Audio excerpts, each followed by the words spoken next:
സണ്ണിയെ അച്ചായന് ചേട്ടത്തി വന്നടാ. ആ എത്തിയോ?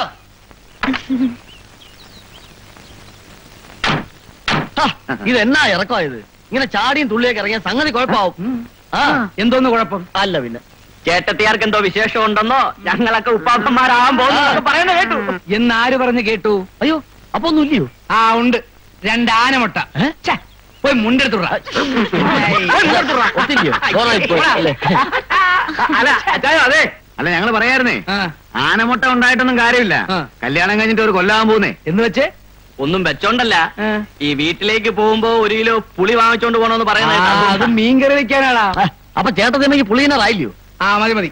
അറിയാൻ പാടില്ലാത്ത വിഷയത്തെ കുറിച്ച് കൂടുതൽ റിസർച്ച് ഒന്നും നടത്തണ്ട. അച്ചായോ പറഞ്ഞോട്. അച്ചായ അത് പിന്നെ മുണ്ടെടുത്ത് കൊടുക്കടാ. പോയി കൊടുക്കടാ. പോടാ. ഇത് എന്നെ ഏർപ്പാടാ. പോടാ. ഇത് എവിടുത്തെ ഇടപാടാ? നിങ്ങൾ പോയി ആ പുളിയും ആ കുടയും ബാഗ് കൊടുത്തോണ്ട് വാ. അപ്പഴാ പുളി അത് ഉമ്മച്ചൻ തീർത്തോളൂ. തീർക്കൂ. ആ എപ്പടി നമ്മ കിടപ്പ് മുറി കൊള്ളാം. ഈ മുറിക്ക് നല്ല തണുപ്പ് തോന്നുന്നുണ്ടല്ലോ. ചുമ്മാതല്ല അവന്മാര് തണുപ്പുള്ള മുറി നമുക്ക് തന്നത്.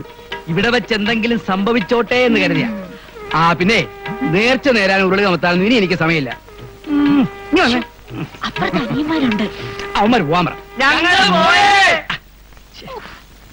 മനുഷ്യനെ ആ അവന്മാര് പോയി. നീ വാ.